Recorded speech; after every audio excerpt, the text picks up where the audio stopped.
আজি আপোনাৰ ৰাইডাৰ নাছিলে যোৱাকালি আধা পাৰ্ট হৈছিলে তো আজি পাৰ্ট হ'ল পাৰ্ট হোৱাৰ পিছত আজি বাকীখিনি যিখিনি বাকী আছিলে আপোনাৰ বেল হিয়াৰিং ৰিগাৰ্ডিং তো সেইখিনি আজি শেষ হ'ল শেষ হোৱাৰ পিছত যে অনাৰেবল কোৰ্টে এইটো ৰিজাৰ্ভ কৰিছে অহা 30 এপ্ৰিলত তাৰ জাজমেণ্টটো শুনাব আৰু আপোনাৰ ইন দ্য মিন টাইম আপোনাৰ যিখিনি মানে চাৰ্জ ফ্ৰেমিং আছিলে তো চাৰ্জ ফ্ৰেমিঙৰ হিয়াৰিংখিনিও কণ্টিনিউ প্ৰচেছত চলি আছে আৰু ছেকেণ্ড হাফত আপোনাৰ জিম্মা এটা আছিলে আমগৰ মহন্তে কিছুমান ডকুমেণ্টছ বিচাৰি জিম্মা ফাইল কৰিছিলে আৰু সেই জিম্মাৰ শুনানিটো আজি খতম হ'ল আৰু সেইটো আপোনাৰ 30 তাৰিখে আপোনাৰ এইটো অৰ্ডাৰটো দিব আৰু তেখেতে যিখিনি ভুল হৈছিলে সেইখিনি ভুলখিনি শুধৰাই তেখেতে পেটিশ্যন ফাইল কৰিছে তো অহাকালি সেইখন পেটিশ্যন বেইলৰ পেটিশ্যনখন তেখেতৰ অহাকালি কোৰ্টে ল'ব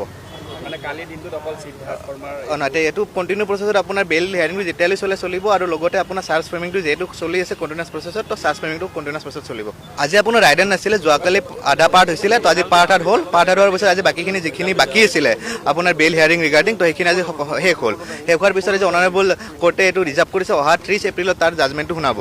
আৰু আপোনাৰ ইন দ্য মিন টাইম আপোনাৰ যিখিনি মানে চাৰ্জ ফ্ৰেমিং আছিলে তো চাৰ্জ ফ্ৰেমিঙৰ হিয়াৰিংখিনিও কণ্টিনিউ প্ৰচেছত চলি আছে আৰু ছেকেণ্ড হাফত আপোনাৰ জিম্মা এটা আছিলে আমগৰ মহন্তে কিছুমান ডকুমেণ্টছ বিচাৰি জিম্মা ফাইল কৰিছিলে আৰু সেই জিম্মাৰ শুনানিটো আজি খতম হ'ল আৰু সেইটো আপোনাৰ 30 তাৰিখে আপোনাৰ এইটো অৰ্ডাৰটো দিব সিদ্ধাৰ্থ শৰ্মাই আজি নতুনকৈ আৰু তেখেতে যিখিনি ভুল হৈছিলে সেইখিনি ভুলখিনি শুধৰাই তেখেতে পেটিশ্যন ফাইল কৰিছে তো অহাকালি সেইখন পেটিশ্যন বেইলৰ পেটিশ্যনখন তেখেতৰ অহাকালি কোৰ্টে ল'ব মানে কালি দিনটোত অকল সিদ্ধাৰ্থ শৰ্মাৰ নাই এইটো কণ্টিনিউ প্ৰচেছত আপোনাৰ বেল হিয়াৰিংটো যেতিয়ালৈ চলিব আৰু লগতে আপোনাৰ চাৰ্জ ফ্ৰেমিংটো যিহেতু চলি আছে কণ্টিনিউছ প্ৰচেছত তো চাৰ্জ ফ্ৰেমিংটো কণ্টিনিউছ প্ৰচেছত চলিব আজি আপোনাৰ ৰাইডাৰ নাছিলে যোৱাকালি আধা পাৰ্ট হৈছিলে তো আজি পাৰ্ট হ'ল পাৰ্ট হোৱাৰ পিছত আজি বাকীখিনি যিখিনি বাকী আছিলে আপোনাৰ বেল হিয়াৰিং ৰিগাৰ্ডিং তো সেইখিনি আজি শেষ হ'ল শেষ হোৱাৰ পিছত যে অনাৰেবল কোৰ্টে এইটো ৰিজাৰ্ভ কৰিছে অহা 30 এপ্ৰিলত তাৰ জাজমেণ্টটো শুনাব আৰু আপোনাৰ ইন দ্য মিন টাইম আপোনাৰ যিখিনি মানে চাৰ্জ ফ্ৰেমিং আছিলে তো চাৰ্জ ফ্ৰেমিঙৰ হিয়াৰিংখিনিও কণ্টিনিউ প্ৰচেছত চলি আছে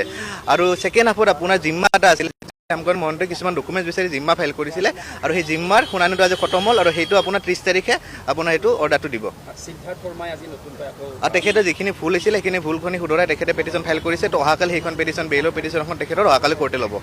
মানে কালি দিনটোত অকল সিদ্ধাৰ্থ শৰ্মাৰ নাই এইটো কণ্টিনিউ প্ৰচেছত আপোনাৰ বেল হিয়াৰিংটো যেতিয়ালৈ চলিব আৰু লগতে আপোনাৰ চাৰ্জ ফ্ৰেমিংটো যিহেতু চলি আছে কণ্টিনিউছ প্ৰচেছত তো চাৰ্জ ফ্ৰেমিংটো কণ্টিনিউছ প্ৰচেছত চলিব